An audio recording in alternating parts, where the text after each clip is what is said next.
Vamos realizar o Evangelho no lar. Coloque um copo d'água próximo de você e vamos orar, ligar-nos a Deus, a Jesus, mestre, amigo e irmão, a Nossa Senhora.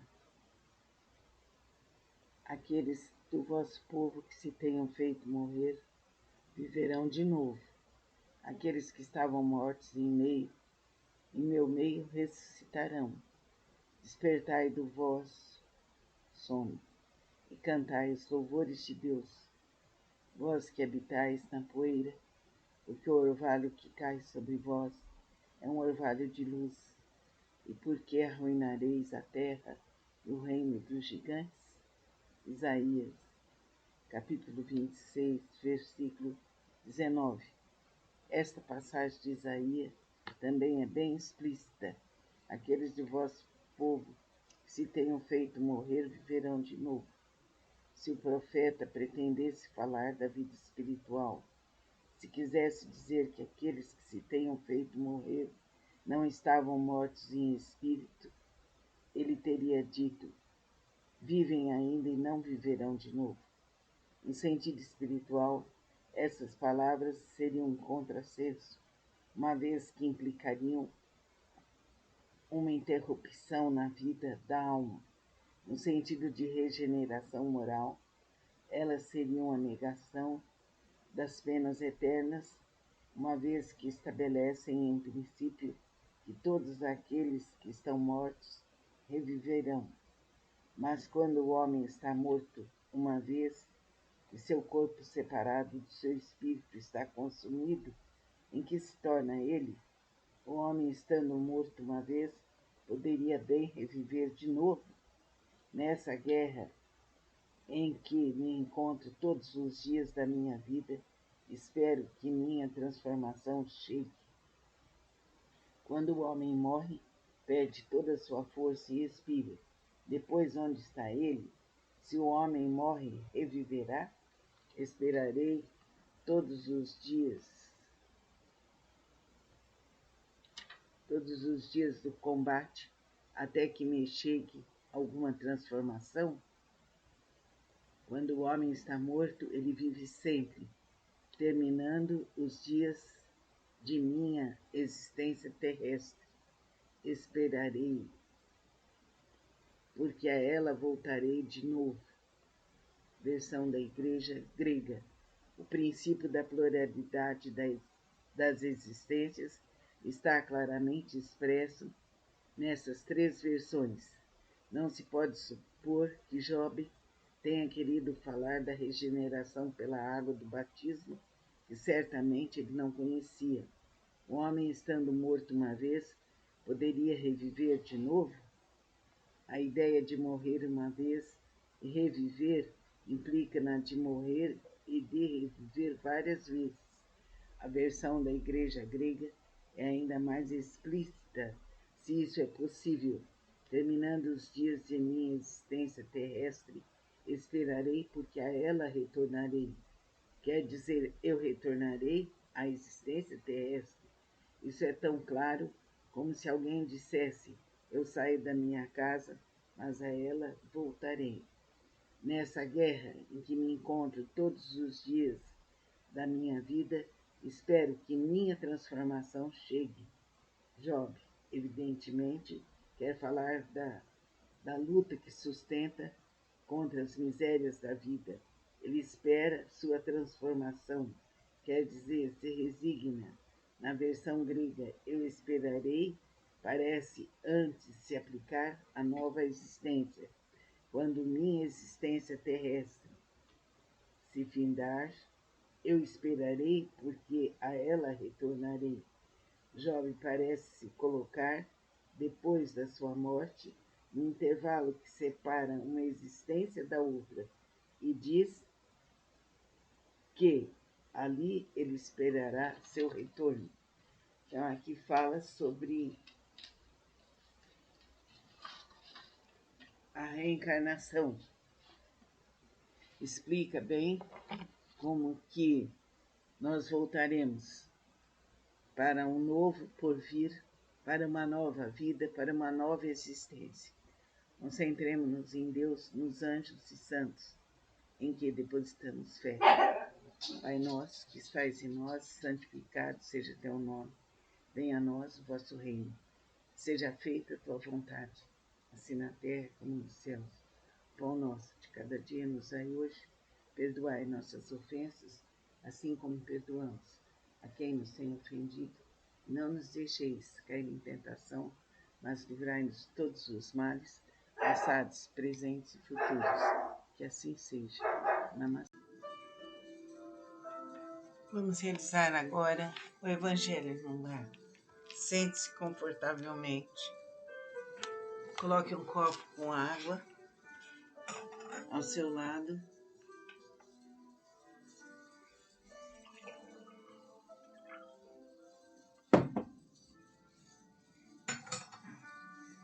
E vamos nos concentrar em Deus, nosso Pai, que Ele nos auxilie, nos proteja, que Ele nos ilumine e que todo mal seja desintegrado. Não é, pois, duvidoso que, sob o nome de ressurreição, o princípio da reencarnação era uma das crenças fundamentais dos judeus, que ele foi confirmado por Jesus e pelos profetas de maneira formal, de onde se segue que negar a reencarnação é negar as palavras de Cristo.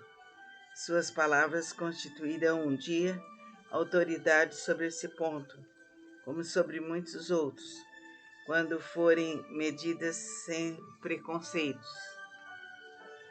Mas a essa autoridade, do ponto de vista religioso, vem-se acrescentar, do ponto de vista filosófico, a das provas que resultam da observação dos fatos. Quando dos efeitos se quer remontar às causas, a reencarnação aparece como uma necessidade absoluta, como uma condição inerente à humanidade. Numa palavra, como uma lei da natureza. Ela se revela por seus resultados de um modo, por assim dizer, material,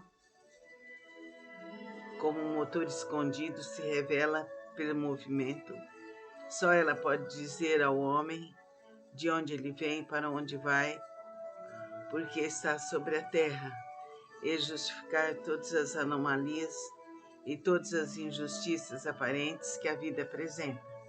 Sem o princípio da pré-existência da alma e da pluralidade das existências, a maior parte das máximas do Evangelho são ininteligíveis. Por isso deram lugar a interpretações tão contraditórias. Este princípio é a chave que lhe deve restituir seu verdadeiro sentido. Então vamos pensar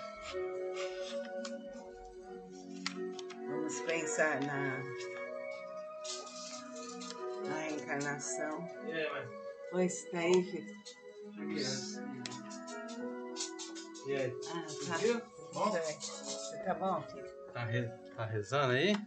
Cadê o Evangelho? Tá com os peitos fora aí.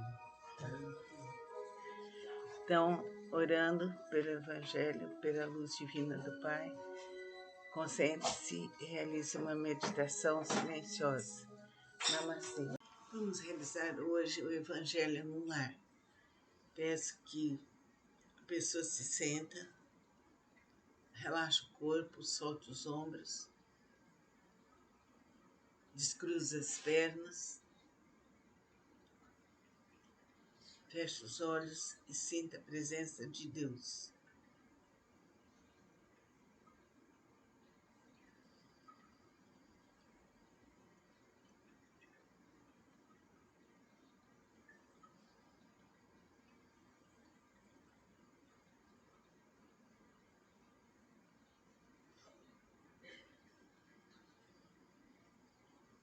Vamos nos ligar a Deus, a glória de Deus, sentir a presença de Jesus, dos mentores espirituais, dos seres de luz que nos acompanham.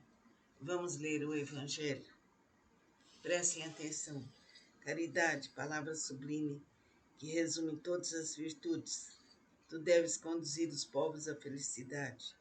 Em te praticando, eles criaram para si alegrias infinitas para o futuro. Durante seu exílio na terra, tu lhes será consolação. O antegosto das alegrias que gozarão.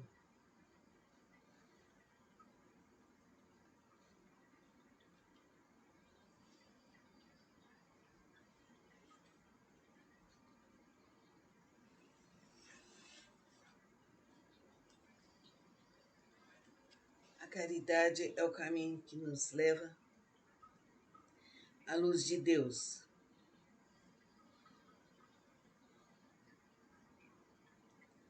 Ela serve para conduzir os povos à felicidade. Em te praticando, eles criaram para si alegrias infinitas para o futuro. E durante seu exílio na terra, tu lhes serás a consolação, o antegozo das alegrias que gozarão mais tarde, quando se abraçarão todos juntos no seio do Deus de amor. Fostes tu, virtude divina, que me proporcionaste os únicos momentos de felicidade que desfrutei sobre a terra. Possam meus irmãos encarnados, crer na voz do amigo que lhes fala e lhes diz: é na caridade que deves procurar a paz do coração.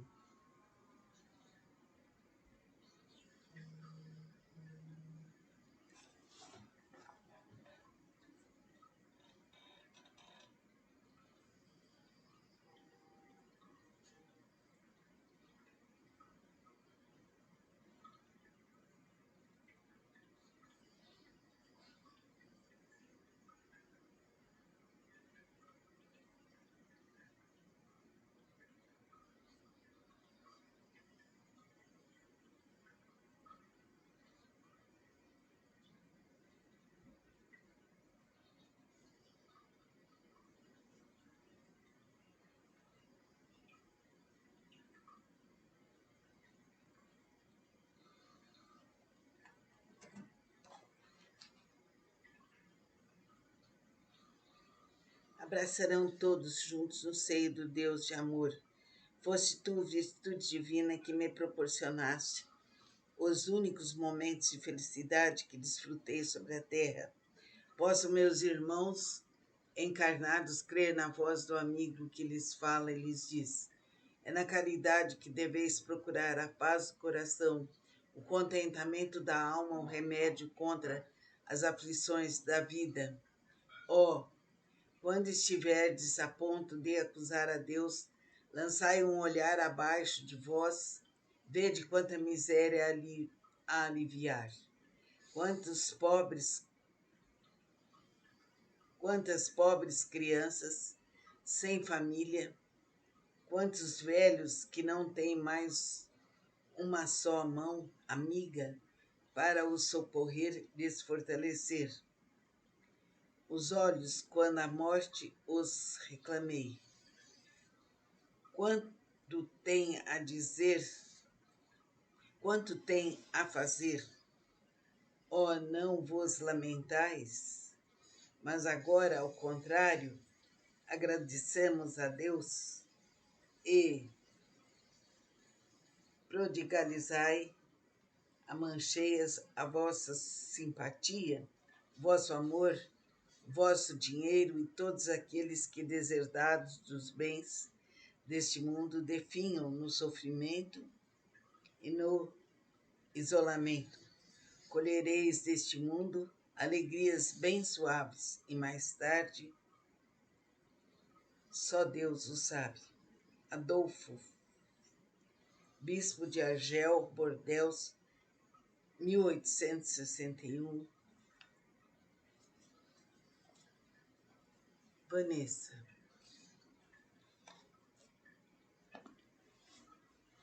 Continue sentindo essa pregação do Evangelho, buscando a caridade, buscando o amor no coração. Sintamos a profundidade deste momento e vamos orar. Pai nosso, que estais em nós e nos céus, santificado seja teu nome. Venha a nós o vosso reino, seja feita a tua vontade, assim na terra como nos céus. O pão nosso de cada dia nos dai hoje. Perdoai nossas ofensas.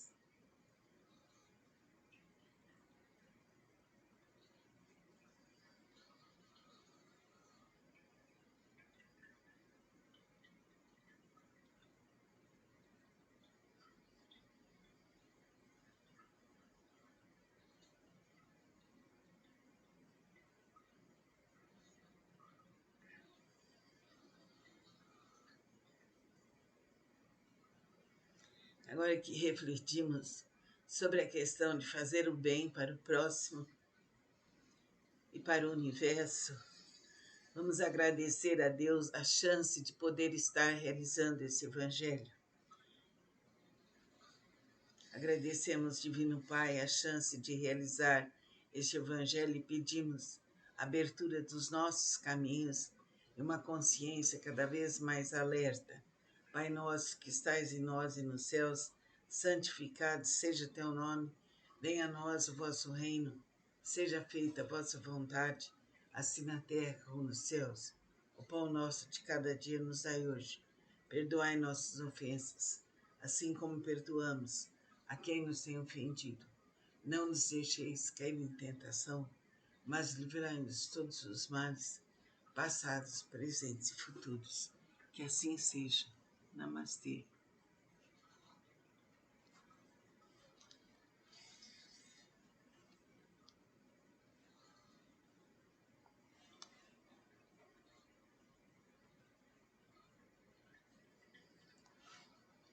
Que a luz, a paz e o amor estejam com você, com toda a sua família, com todos os seres do universo, e que nada interfira.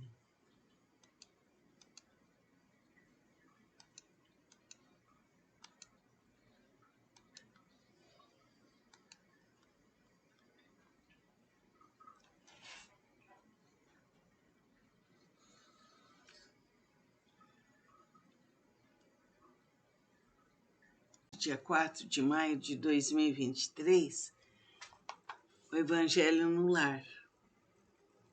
Sente-se confortavelmente, coloque um copo de água próximo de você. Vamos nos ligar à glória de Deus. A fé transporta as montanhas. Poder da fé. Quando veio até o povo, um homem se aproximou dele, lançou-se de joelhos aos seus pés e lhe disse: Senhor, tem de piedade de meu filho, que está lunático e sofre muito porque ele cai frequentemente no fogo e frequentemente na água. Eu o apresentei aos vossos discípulos, mas não o puderam curar. Jesus respondeu dizendo: Ó raça incrédula e depravada, até quando estarei convosco? Até quando vos sofrerei? Trazei-me aqui esta criança. E Jesus, tendo ameaçado o demônio, ele saiu da criança, que foi curada no mesmo instante. Então os discípulos vieram encontrar Jesus em particular. Lhe disseram: Por que não pudemos nós outros expulsar esse demônio? Jesus lhes respondeu: É por causa da vossa incredulidade, porque eu vou-lo digo, em verdade, se tivesseis fé como um grão de mostarda, diríeis a esta montanha: transporta-te daqui para ali, e ela se transportaria, e nada vos seria impossível.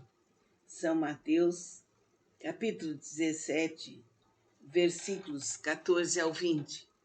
Então, esse texto é maravilhoso. Precisamos que a fé vibre e pulse em nossos corações para que sejamos seres livres, independentes e felizes. Que assim seja. Namastê. Vamos nos ligar a Deus e beber conscientemente esta água.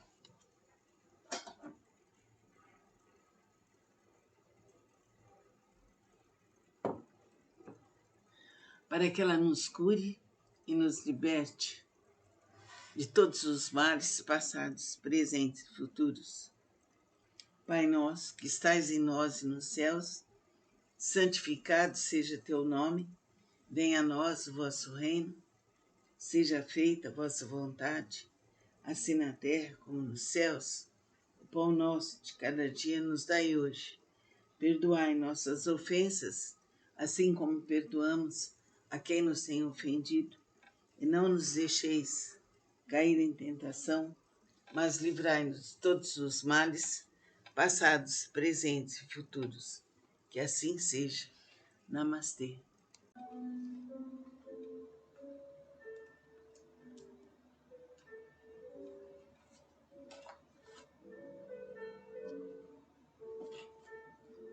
Vamos realizar hoje o Evangelho no Lar. Sente-se confortavelmente, coloque um copo com água na sua frente, suavice todo o seu corpo. Liguemos-nos a Deus.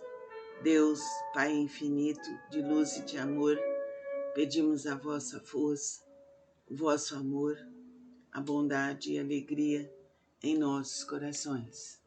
Que nossas famílias sejam protegidas. A indulgência. Espíritas, queremos vos falar hoje da indulgência. Esse sentimento tão doce, tão fraternal, que todo homem deve ter para com os seus irmãos, mas do qual bem poucos fazem uso. A indulgência não vê os defeitos de outrem, ou se os vê, evita falar deles, divulgá-los, ao contrário, oculta-os, a fim de que não sejam conhecidos senão dela. E se a malevolência os descobre, tem sempre uma desculpa para os abrandar. Quer dizer, uma escusa plausível seria, e não daquelas que, tendo o ar de atenuar a falta, a fazem ressaltar com um jeito perdido, um jeito pérfido, aliás. A indulgência não se ocupa jamais com os fatos maus de outrem, a menos que isso seja para prestar um serviço, tendo ainda o cuidado de os atenuar tanto quanto possível. Não faz observação chocante, não tem censura nos lábios, mas somente conselhos o mais frequentemente velados. Quando criticais, que consequências se deve tirar de vossas palavras?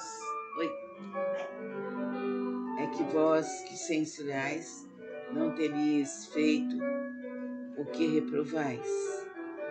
É que valeis mais que o culpado. Ó homens, quando, pois, julgareis os vossos próprios corações, os vossos próprios pensamentos, os vossos próprios atos, sem vos ocupardes do que fazem os vossos irmãos, quando não abrireis os vossos olhos, severos, senão sobre vós mesmos, sede, pois, severos para convosco, indulgentes para com os outros. Pensai naquele que julga, em última instância, que vê os pensamentos secretos de cada coração e que, por conseguinte, desculpa frequentemente as faltas que censurais, ou condena o que desculpais, porque conhece o nível de todos os atos e que vós que proclamais tão alto anátema, tenhais talvez cometido faltas mais graves. Sede indulgentes, meus amigos, porque a indulgência atrai, acalma, reergue, ao passo que o rigor desencoraja, afasta e irrita. José, Espírito Protetor, Bordeaux, 1863. Então, dessa lição, vamos pedir a Deus que sejamos indulgentes, nosso coração se encha de luz, de paz, de amor, de saúde, de cura. Que bênçãos divinas cubram a todos que estão aí presentes neste Evangelho no Lar, cubram nossa família, nossos lares, nossos antepassados e todos os seres do universo. Pai nosso que estais em nós, santificado seja teu nome, venha a nós o vosso reino, seja feita a tua vontade, assim na terra como nos céus. O pão nosso de cada dia nos dai hoje, perdoai nossas ofensas, assim como perdoamos a quem nos tem ofendido, e não nos deixeis cair em tentação, mas livrai-nos de todos os males, passados, presentes e futuros. Que assim seja, que a força do Divino Pai nos guie e nos dirija. Assim seja. Vamos beber a nossa água bem devagar, sentindo que a água purifica, que a água cura. Assim seja. Namastê. Vamos realizar agora o Evangelho no Lar. Sente-se confortavelmente, feche seus olhos, ergamos nosso pensamento a Deus, nosso Pai, a Jesus, mestre, amigo e irmão. Vamos sentir a presença de Deus em nossos corações. Instruções dos Espíritos. A caridade material é a caridade moral. Amemo-nos uns aos outros e façamos ao trem o que quereríamos que nos fosse feito. Toda religião, toda moral se encontram encerradas nesses dois preceitos. Se fossem seguidos nesse mundo, seríamos todos perfeitos. Nada mais de ódio, de divergência. Direi mais ainda, nada mais de pobreza, porque do supérfluo da mesa de cada rico, muitos pobres se alimentariam e não veríeis mais nos sombrios bairros que habitei durante a minha última encarnação, pobres mulheres arrastando consigo miseráveis crianças necessitadas de tudo. Ricos, pensai um pouco nisso. Ajudai com o que tendes de melhor. Os infelizes, dai, porque Deus vos retribuirá um dia o bem que houverdes feito, para que encontreis, ao sair do vosso envoltório terrestre, um cortejo de espíritos reconhecidos que vos receberão no limiar de um mundo mais feliz. Se pudesseis saber a alegria que experimentei em reencontrar aqui aqueles a quem pude beneficiar em minha última vida. Amai, pois, o vosso próximo. Amai como a vós mesmos, porque o sabeis agora. Esse infeliz que repelis talvez seja um irmão, um pai, um amigo, que afastais para longe de vós. E então, qual será o vosso desespero em o reconhecendo no mundo dos espíritos? Desejo que compreendais bem o que pode ser a caridade moral a que cada um pode praticar, a que nada custa materialmente e, entretanto, a que é mais difícil de se pôr em prática. A caridade moral consiste em se suportar uns aos outros e é o que menos fazeis nesse mundo inferior, onde estáis encarnados no momento. Há um grande mérito, crede-me, em saber se calar para deixar falar um mais tolo. E ainda aí está um gênero de caridade. Saber ser surdo quando uma palavra de zombaria escapa de uma boca habituada a escarnecer. Não ver o sorriso de desdém que acolhe a vossa entrada entre pessoas que frequentemente, erradamente, se creem acima de vós, enquanto que na vida espírita, a única real, estão algumas vezes bem longe disso. Eis um mérito não de humildade, mas de caridade, porque não anotar os erros dos outros é caridade moral. Entretanto, essa caridade não deve se impedir a outra, mas pensai, sobretudo, em não menosprezar o vosso semelhante. Lembrai-vos de tudo o que vos tenha dito. É preciso lembrar sem cessar que, no pobre rejeitado, talvez repilais um espírito que vos foi caro e que se encontra momentaneamente em posição inferior à vossa. Eu revi um dos pobres da vossa terra que pude, por felicidade, beneficiar algumas vezes, e a quem me cabe agora implorar a meu turno. Recordai-vos de que Jesus disse que somos irmãos e pensai sempre nisso, antes de repelir o leproso ou o mendigo. Adeus. Pensais naqueles que sofrem e orai. Irmã Rosália, Paris, 1860. Então vamos orar por aqueles que nos fizeram mal e vamos pedir a Deus que tudo seja resolvido, que tudo seja curado, iluminado e sejamos libertados. Que a força de vosso ser esteja conosco, iluminando-nos e protegendo-nos. Agora, concentre-se em Jesus, veja-o à sua frente e faça seu pedido.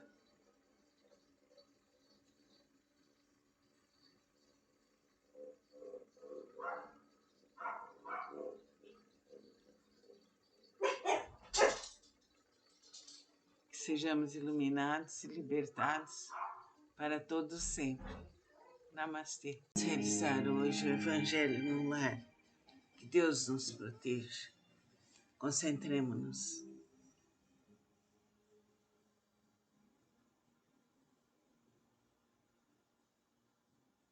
Que a força do Divino Mestre esteja conosco. Que Jesus nos abençoe e a Mãe Divina.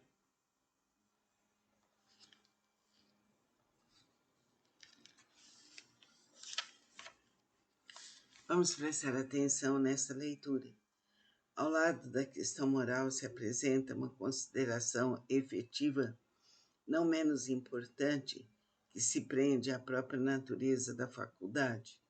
A mediunidade séria não pode ser, não será jamais uma profissão, não somente porque seria desacreditada moralmente e logo comparada aos leitores de sorte, mas porque um obstáculo material a isso se opõe.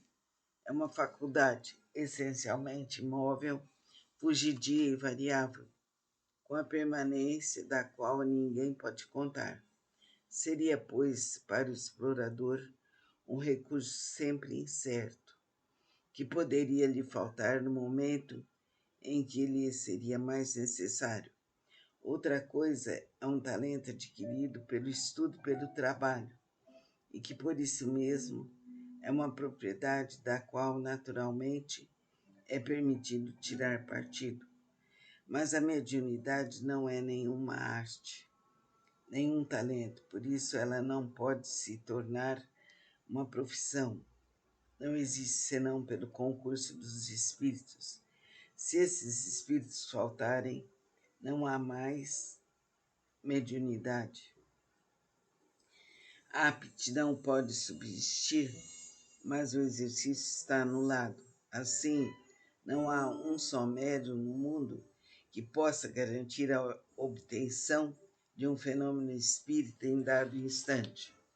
Explorar a mediunidade é, pois, dispor de uma coisa da qual não se é realmente senhor. Afirmar o contrário é enganar aquele que paga. A mais, não é de si mesmo que se dispõe, são dos espíritos das almas dos mortos, cujo concurso é posto à venda. Esse pensamento repugna instintivamente. Foi esse tráfico degenerado em abuso, explorado pelo charlatanismo, a ignorância, a credulidade e a superstição que motivou a proibição de Moisés. O espiritismo moderno, compreendendo o lado sério da coisa, pelo descrédito que lançou sobre essa exploração, elevou a mediunidade à categoria de missão. Ver o Livro dos Médiuns no capítulo 28, Céu e Inferno, no capítulo 12. A mediunidade é uma coisa santa, que deve ser praticada santamente e religiosamente. Se há um gênero de mediunidade que requer essa condição de forma ainda mais absoluta, é a mediunidade curadora. O médico dá o fruto dos seus estudos, que fez ao preço de sacrifícios frequentemente penosos. O magnetizador dá o seu próprio fluido, frequentemente mesmo a sua saúde. Eles podem a isso por um preço. O médium curador transmite fluido salutar dos bons espíritos, ele não tem o direito de vendê-lo. Jesus e os apóstolos, conquanto pobres, não faziam pagar as curas que operavam. Todo aquele, pois, que não tem do que viver, procure os recursos em outra parte do que na mediunidade, que não consagre a ela, se preciso for, senão o tempo de que possa dispor materialmente. Os espíritos lhe terão em conta o devotamento e seus sacrifícios, ao passo que se afastam daqueles que esperam fazer deles um meio para subir. Então vamos nos concentrar, pedir a Deus que a nossa mediunidade seja desenvolvida para que tenhamos um único estado de consciência entre este mundo e o além. Que a luz bendita do Pai, do Filho e do Divino Espírito Santo esteja conosco por toda a eternidade. Que sejamos seres livres, independentes e felizes. Amém.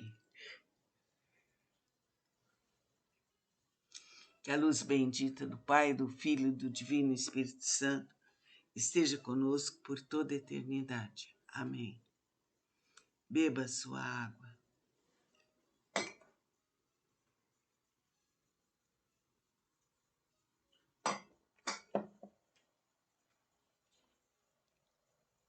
Ouvimos esta preleção, vamos nos concentrar em Deus, nosso Pai, deixando o nosso corpo bem relaxado.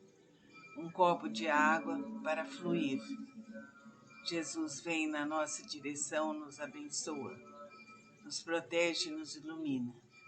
Agora bebemos a água com muito carinho, com muita fé. Que a luz bendita do Pai e do Divino Espírito Santo nos proteja por toda a eternidade. Amém. Vamos realizar hoje o Evangelho no Lar. Instruções dos Espíritos. Bem-aventurados aqueles que têm um coração puro, deixai vir a mim as criancinhas.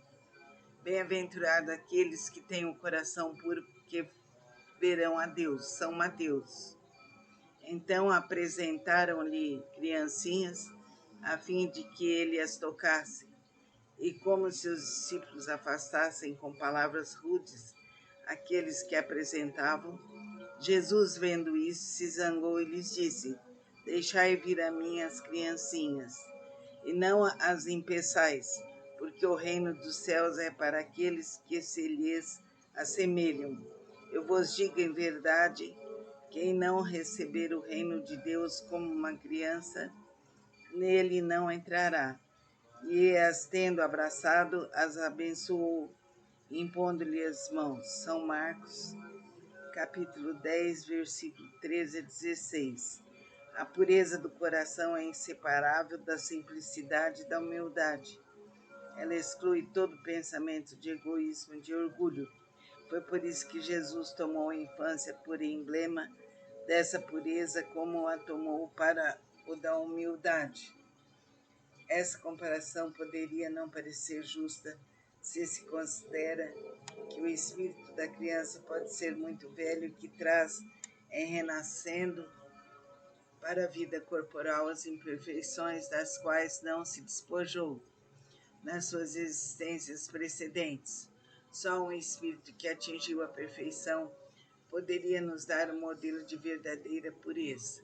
Contudo, ela é exata do ponto de vista da vida presente, porque a criancinha, não tendo ainda podido manifestar nenhuma tendência perversa, nos oferece a imagem da inocência e da candura.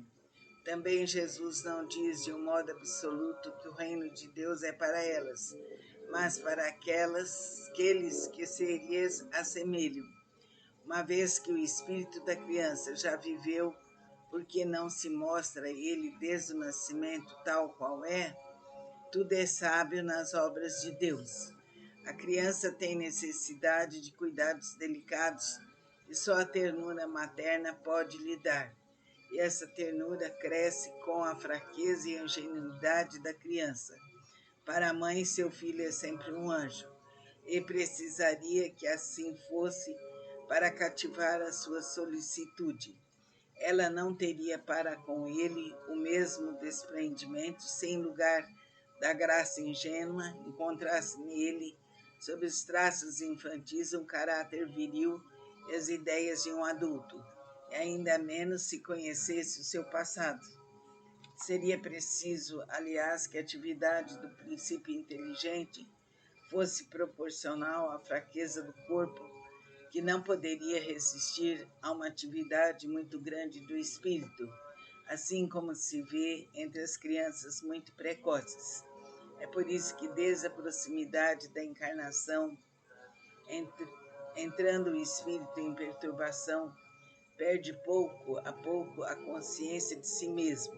Ele está, durante um certo período, numa espécie de sono durante o qual todas as suas faculdades se conservam em estado latente. Esse estado transitório é necessário para dar ao espírito um novo ponto de partida e o fazer esquecer, em sua nova existência terrestre, as coisas que a poderiam entravar. Seu passado, entretanto, reage sobre ele. Renasce para a vida maior, mais forte, moral e intelectualmente, sustentado e secundado pela intuição que conserva da experiência adquirida. A partir do nascimento, suas ideias retomam gradualmente seu impulso à medida que se desenvolvem os órgãos, de onde se pode dizer que durante os primeiros anos o espírito é verdadeiramente criança, porque as ideias que formam o fundo do seu caráter estão ainda adormecidas. Durante o tempo em que seus instintos dormitam, ele é mais flexível, por isso mesmo mais acessível às impressões que podem modificar sua natureza e o fazer progredir, o que torna mais fácil a tarefa imposta aos pais. O espírito reveste, pois, por um tempo a túnica da inocência, e Jesus está com a verdade quando, malgrado a anterioridade da alma, toma a criança por emblema da pureza e da simplicidade. Então vamos nos concentrar nas palavras de Jesus, vamos cultivar a humildade e a bondade.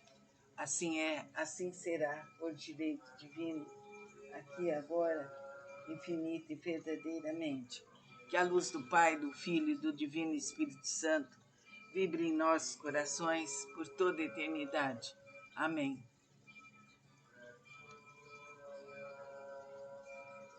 Hoje realizar o Evangelho no lar. Que a luz bendita do Pai, do Filho e do Divino Espírito Santo esteja conosco. Relaxamos nossos corpos. Vamos visualizar as instruções dos Espíritos, os trabalhadores da última hora. O reino dos céus é semelhante a um pai de família que saiu de madrugada a fim de aliciar trabalhadores para trabalhar em sua vinha, tendo acertado com os trabalhadores que eles teriam uma moeda por sua jornada. Os enviou à vinha. Saiu ainda no 3ª hora do dia, tendo visto outros que estavam na praça sem nada fazer.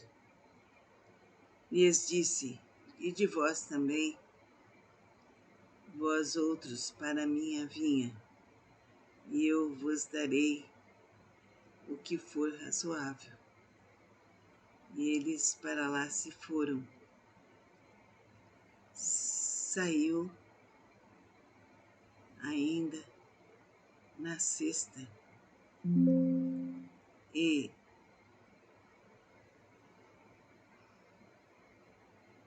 na 9ª hora do dia, e fez a mesma coisa.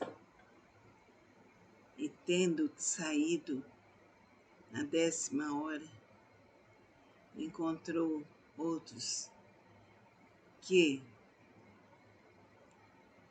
estavam lá sem nada fazer. Lhes disse: por favor,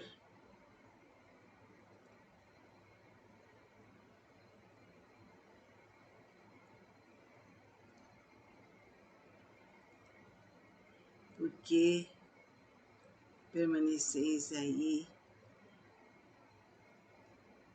durante todo o dia sem trabalhar? E disseram-lhe: porque ninguém lhes aliciou. E lhes disse: e de vós também, vem.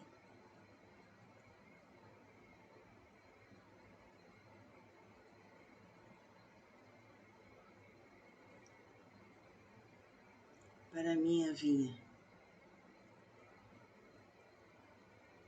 E cada um foi à sua hora, sem nada saber, sem nada falar. É importante que saibamos que Deus, Jesus, seu Filho, sempre convida todos para trabalhar, porque o trabalho fornece ao ser humano o melhor. Dá para o ser humano a luz bendita do Pai, do Filho e do Divino Espírito Santo. Que compreendamos todo bem e toda luz. Vamos realizar agora o Evangelho no lar.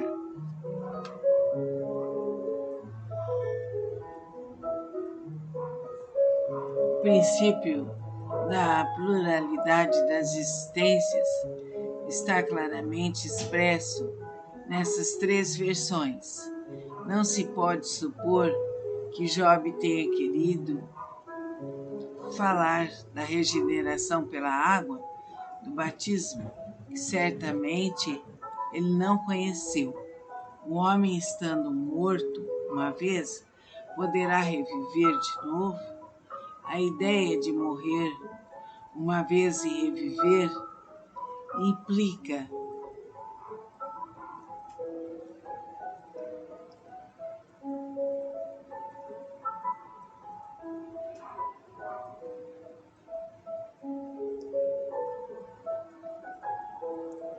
na de morrer e de reviver várias vezes.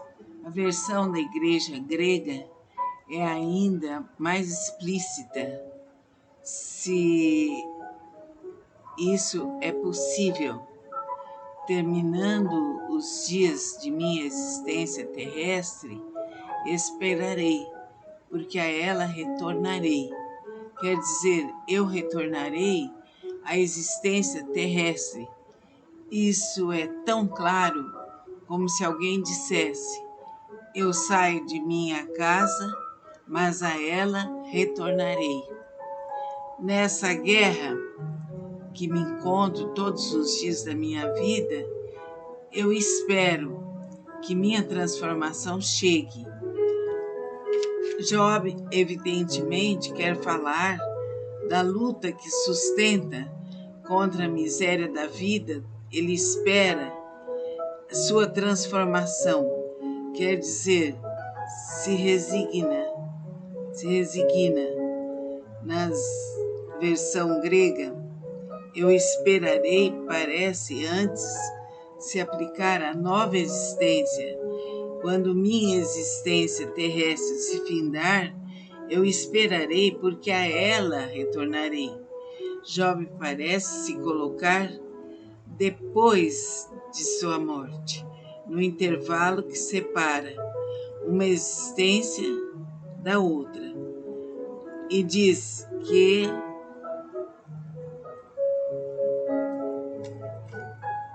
ali ele esperará seu retorno.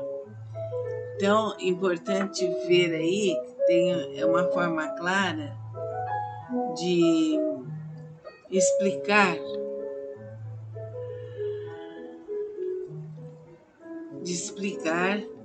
como que nós retornaremos e que de fato retornaremos para outras vidas. Vamos nos concentrar bem nesta vida, fazer o melhor que possamos. Agora estamos no Evangelho no Lar, sentindo a presença de Deus Pai, Deus Filho, Deus Espírito Santo. Que a luz bendita esteja em nossos corações, que possamos ser livres, independentes e felizes. Namastê. Boa tarde a todos. Hoje vamos realizar o Evangelho no Lar.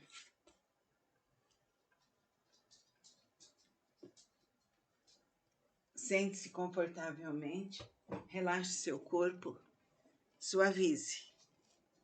Vamos ler um texto sobre a piedade. A piedade é a virtude que mais vos aproxima dos anjos. É a irmã da caridade que vos conduz até Deus. Deixai o vosso coração se enternecer diante das misérias e dos sofrimentos dos vossos semelhantes. Vossas lágrimas são um bálsamo que lhes aplicais sobre suas feridas, e quando, por uma doce simpatia, vindos a lhes restituir a esperança e a resignação, que encantos experimentais. Esse encanto, é verdade, tem um certo amargor, porque nasce ao lado da infelicidade, mas se não tem a agrura dos gozos mundanos, não tem as pungentes decepções do vazio que esses deixam atrás de si, há uma suavidade penetrante que alegra a nossa alma. A piedade, uma piedade bem sentida, é a do amor. O amor é do devotamento. O devotamento é o esquecimento de si mesmo. E esse esquecimento, essa abnegação em favor dos infelizes. É a virtude por excelência a que praticou em toda a sua vida o divino Messias. e que ensinou em sua doutrina tão santa e tão sublime. Quando essa doutrina retornar à sua pureza primitiva e for admitida por todos os povos, dará felicidade à terra, nela fazendo reinar, enfim, a concórdia, a paz e o amor. O sentimento mais próprio para vos fazer progredir, domando o vosso egoísmo e o vosso orgulho, o que dispõe vossa alma à humildade, à beneficência e ao amor de vosso próximo, é a piedade. Essa piedade que vos comove até as entranhas, diante dos sofrimentos de vossos irmãos, que vos faz lhes estender mão segura e vos arranca simpáticas lágrimas. Portanto, não sufoqueis jamais em vossos corações essa emoção celeste. Não façais como esses egoístas endurecidos que se distanciam dos aflitos, porque a visão da sua miséria perturbaria por instantes sua alegre existência. Temei permanecer indiferentes quando puderdes ser úteis. A tranquilidade, comprada ao preço de uma indiferença culpável, é a tranquilidade do mar morto, que esconde no fundo de suas águas o lodo fétido e a corrupção. Quanto a piedade está longe, entretanto, de causar a perturbação e aborrecimento com os quais se apavora o egoísta. Sem dúvida, a alma experimenta, ao contato da infelicidade alheia, e voltando-se para si mesma, um abalo natural e profundo, que faz vibrar todo o vosso ser e vos afeta penosamente. Mas a compensação será grande, quando vierdes a restituir a coragem e a esperança a um irmão infeliz, que se emociona com a pressão da mão amiga, e cujo olhar, ao mesmo tempo úmido de emoção e de reconhecimento, se volta docemente para vós, antes de se fixar no céu, agradecendo por lhe haver enviado um consolador, um apoio. A piedade é a melancólica, mas celeste, precursora da caridade, essa primeira virtude da qual é irmã e cujos benefícios prepara e enobrece. Michel Bordeaux, 1862. Então, vamos refletir sobre o valor e a importância da piedade, da benevolência, da bondade. Vamos pedir a Deus, nosso Pai, que encha nossos corações de amor, para que sejamos dignos das promessas de Cristo. Amém. Estamos no Evangelho do Lar e, portanto, vamos orar. Pai nosso, que estais em nós e nos céus, santificado seja teu nome. Venha a nós o vosso reino. Seja feita a tua vontade, assim na terra como nos céus. O pão nosso de cada dia nos dai hoje. Perdoai nossas ofensas, assim como perdoamos a quem nos tem ofendido. E não nos deixeis cair em tentação, pois teu é o poder, o reino e a glória, para todos sempre. Amém.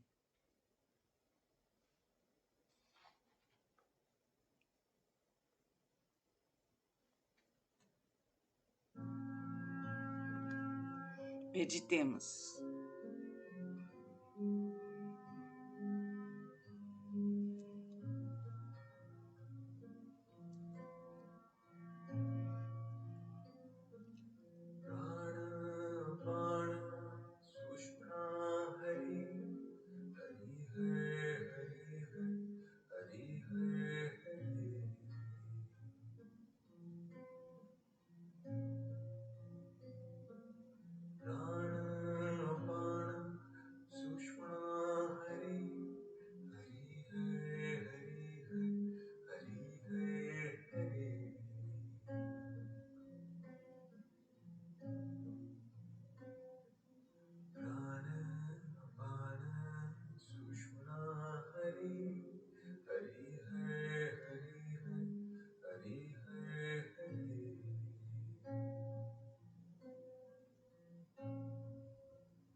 compreendendo que a luz de nosso ser é a nossa essência divina, eterna, imortal, ligada a Deus nosso Pai, pois Ele que nos originou.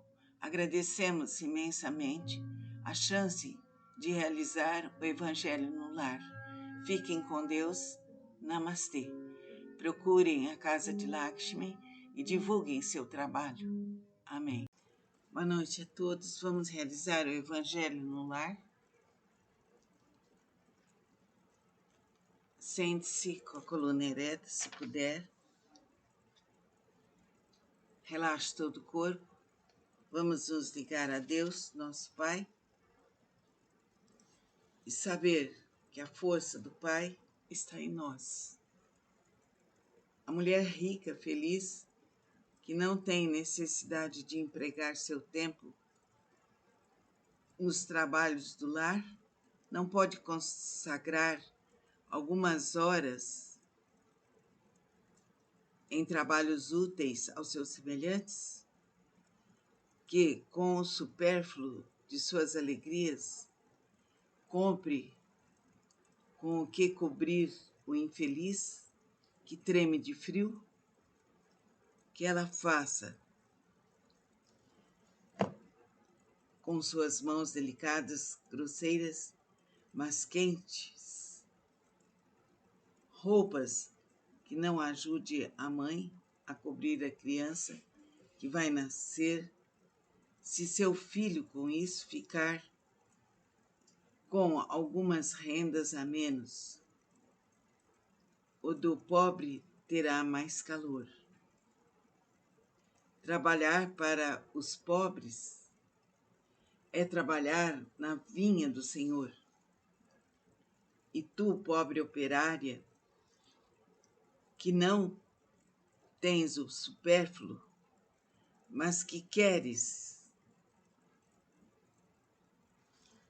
em teu amor por teus irmãos, dar também um pouco do que possuis. Dá algumas horas da tua jornada, do teu tempo, do teu único tesouro, fazer desses trabalhos elegantes que tentam os felizes, vendo o trabalho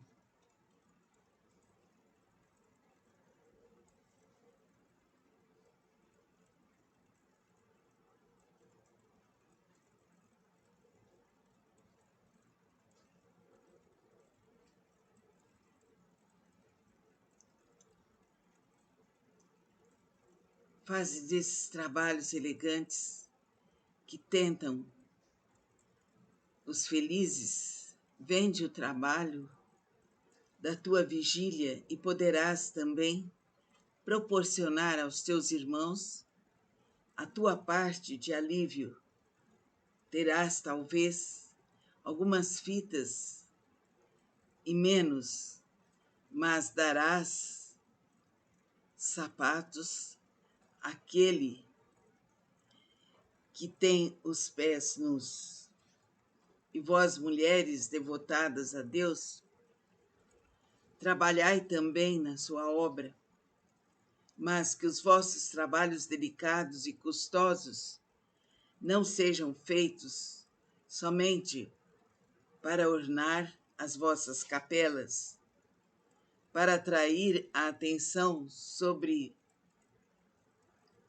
vossa agilidade e vossa paciência. Trabalhai, minhas filhas, e que os preços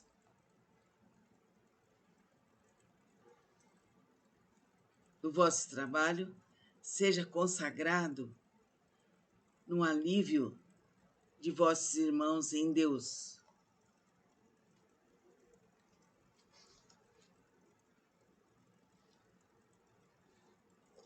Os pobres são seus filhos bem-amados.